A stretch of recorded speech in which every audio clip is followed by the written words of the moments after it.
In a small rundown house at the edge of the bustling city lived a woman named Amara and her two daughters, Ngozi and Adara. They lived a humble life, struggling to make ends meet. Amara worked long hours at a local shop, while Ngozi, the elder daughter, was a bright student who had big dreams of attending the state university. Adora, the younger sister, adored her sister and tried to support her in every way. But unknown to them, their late father Chukwudi had been a wealthy man. He had hidden his fortune from his family, choosing to live a modest life, believing that true wealth lay in character, love, and humility, not in material possessions. One day, as Ngozi was returning from school, she was taunted by Kioma, a classmate who always mocked her for her old clothes and worn out shoes. Kioma's words stung, but Ngozi held her head high, her eyes fixed on her dreams of escaping the poverty that had defined her life for so long. Later that evening, as Ngozi walked home, she stumbled upon a peculiar old man sitting by the roadside. His eyes were like burning coals, and his presence seemed to chill the air around him. Young girl, do you know the cost of your ambition? The old man asked in a raspy voice. Startled, Ngozi replied, I just want to make a better life for my family. My father always taught us to value love over money, but it's hard when you have nothing. The old man gave her a mysterious smile and handed her a small worn out journal. This belonged to someone who knew the true value of wealth. Take it and learn the lessons it holds, but remember, every choice has a consequence. Ngozi took the journal, confused but intrigued. She opened it that night, discovering entries written by a man who sounded eerily like her father, detailing secrets of hidden riches and warnings of a curse that would fall upon those who valued money over family. The next morning, Amara received an unexpected visit from Mr. Okake, their family's attorney, who revealed the truth about Chukwudi's hidden wealth. They were now multi-millionaires, and the news left Amara and her daughters stunned. Why would Papa hide this from us? Adara asked, her eyes wide with disbelief. Amara, now overwhelmed with the sudden change in their fortunes, decided to indulge in the wealth. She bought expensive clothes, moved the family to a luxurious house, and tried to fill the void left by Chukwudi's death with material things. But Ngozi, clutching the journal, felt uneasy. She remembered her father's teachings and the old man's warning. As days passed, tensions grew in the family. Amara and Adora were consumed by their newfound riches, but Ngozi saw the cracks beginning to form. One night, she dreamt of her father, Chukwudi, who appeared distressed and repeated the old man's words. Every choice has a consequence. Ngozi woke up, her heart racing. She confronted her mother, saying, Mama, we're losing ourselves. This money wasn't meant to change who we are. Amara brushed her off, saying, Ngozi, we deserve this. We've struggled enough. Your father would want us to be happy. But Ngozi wasn't convinced. She decided to dig deeper into her father's past and discovered a dark secret. Chukwudi had once been a king of a small forgotten village. He had been cursed by the village elders for abandoning his people in pursuit of wealth, leading to the downfall of his kingdom. The curse declared that his descendants would suffer the consequences of his actions, destined to lose everything if they ever placed material wealths above their family. Realizing the gravity of the curse, Ngozi rushed to warn her family. But Amara and Adara were too far gone, blinded by their lavish lifestyle. In a desperate attempt to break the curse, Ngozi sought out the old man who had given her the journal. She found him at the same spot, his eyes still burning with that haunting glow. You have seen the truth, but breaking the curse requires a sacrifice.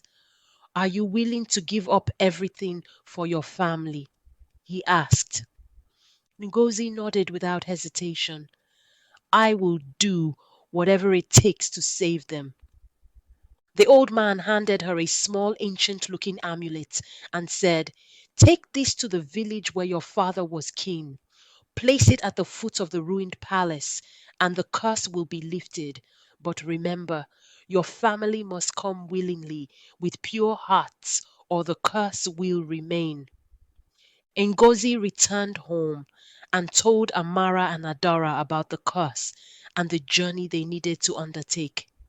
At first, they refused to believe her, accusing her of wanting to take away their newfound happiness.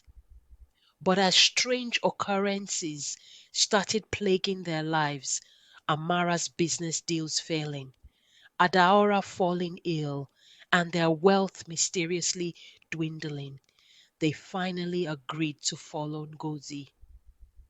The journey to the forgotten village was long and arduous. As they approached the ruined palace, they felt the weight of their father's past pressing upon them. With trembling hands, Ngozi placed the amulet at the foot of the palace ruins, whispering a prayer for forgiveness and redemption. Suddenly the ground shook, and a blinding light engulfed the palace. The air grew still, and a voice echoed through the ruins.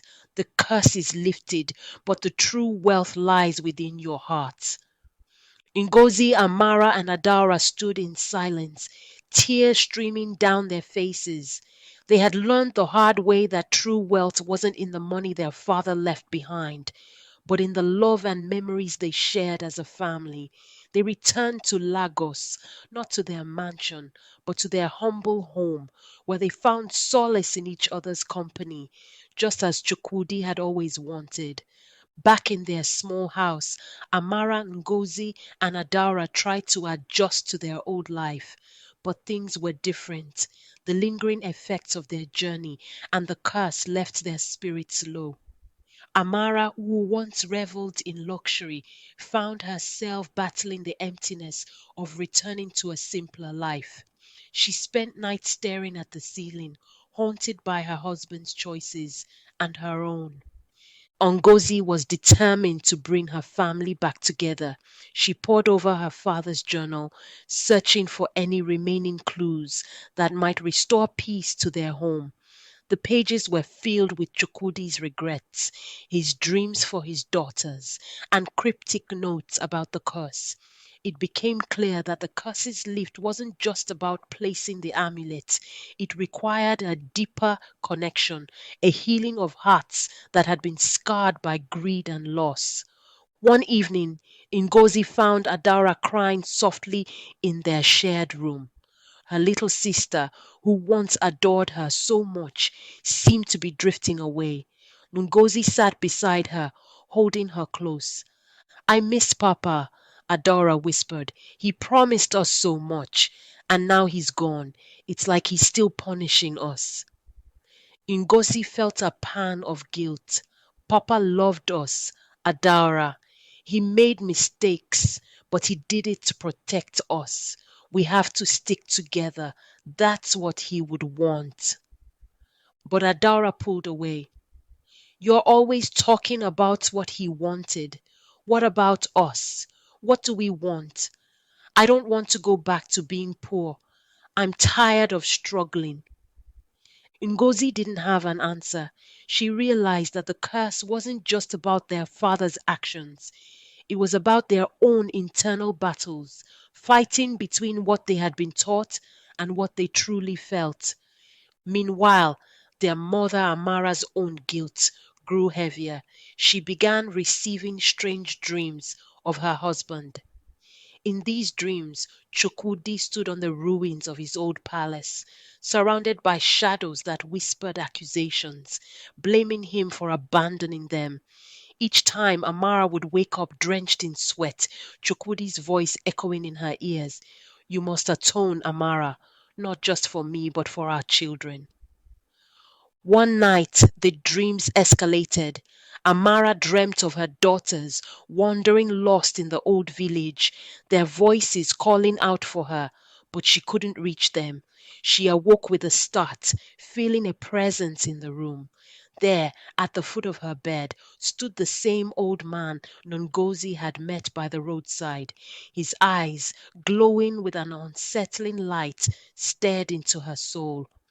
Your family's journey is not yet complete, he said. Chukwudi's heart was pure, but his actions were flawed. To break the curse completely, your family must learn to give without expecting anything in return. Only then will peace find you. Omara trembled, realizing the depth of the task ahead. She needed to unite her family not just in wealth or comfort, but in spirit. The next morning, Amara called Ngozi and Adara to the small living room, the journal and amulet laid out on the table. We have to go back, Amara said firmly. The curse is not fully broken. I've seen it in my dreams. And Ngozi, I know you've seen the signs too. Ngozi nodded, but Adora crossed her arms defiantly. Why should we go back? We did what was asked. We placed the amulet. What more do they want from us? It's not about them, Amara said softly, touching Adora's cheek. It's about us, about who we want to be as a family. Your father made mistakes, but he also gave us the key to fixing them. We have to choose to be better, to be united. Adara hesitated, her eyes filling with tears. I'm scared, Mama.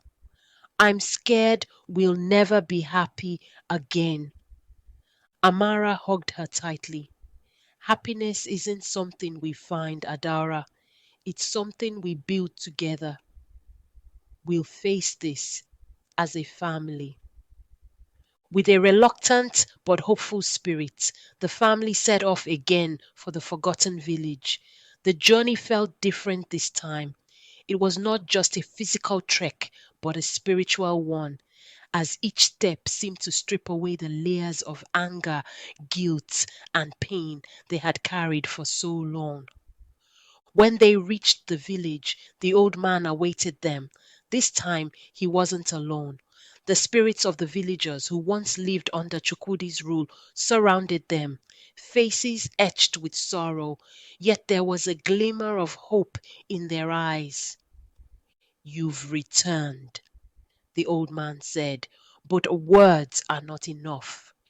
You must prove your commitment to mending the past. He pointed to a large cracked stone in the middle of the ruins. This is the heart of your father's legacy. To mend it, each of you must make a sacrifice, something precious, something meaningful. Only then can the true wealth of your family be restored. Ngozi stepped forward first, holding her father's journal. This journal guided me when I was lost. It's filled with his thoughts, his fears, and his love for us. I offer it not to lose him, but to honor the lessons he tried to teach. As she placed the journal on the stone, a warm light enveloped her, and she felt a weight lift from her heart. Amara was next. She removed the amulet from her neck, where she had kept it as a reminder of their journey. I offer this amulet as a symbol of our unity. We may have been cursed by the past, but we are bound together by love. The amulet glowed brightly, then dissolved into the stone.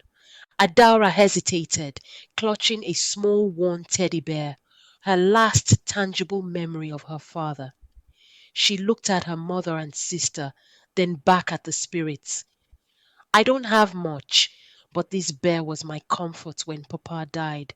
I give it now because I know he's still with us, even without it. She placed the bear on the stone, and it too was absorbed, leaving behind a radiant glow. The ground trembled as the stone began to heal, cracks closing and light spilling out in every direction. The spirits of the villagers nodded in approval, their forms fading as peace finally settled over the ruins. The old man smiled, his eyes no longer burning, but soft and gentle. You have done well. The curse is lifted, not because of wealth, but because of the love and sacrifices you made. Your father's legacy is not in riches, but in the strength you showed today. Go now and live in peace. The family returned to Lagos, but this time their hearts were light. They chose to live modestly, using their wealth to help others, building a community center in honor of their father and the village he had once ruled. They learned that true wealth was not in the money left behind, but in the bonds they had forged and the people they had helped along the way. Ngozi went on to the State University, fulfilling her dream but always remembering where she came from. Adaora found joy in helping her community, and Amera dedicated her life to keeping her family's values alive. They had learned that happiness wasn't in what they had, but in what they gave. Moral lesson: true wealth comes from the heart.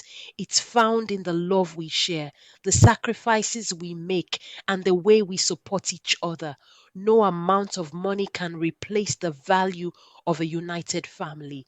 Let's remember that our actions today shape the legacy we leave behind. Choose love, choose family, and never forget that the greatest riches are the memories we create with those we care about. Thank you for joining us on this incredible journey of the curse of the forgotten king. In the end, Ngozi, Amara, and Adara learned that the most valuable things in life cannot be bought with money. If this story touched your heart, don't forget to like, subscribe, and share it with others. Let's spread the message that real wealth lies not in our wallets, but in our hearts. Until next time, stay blessed and keep spreading love.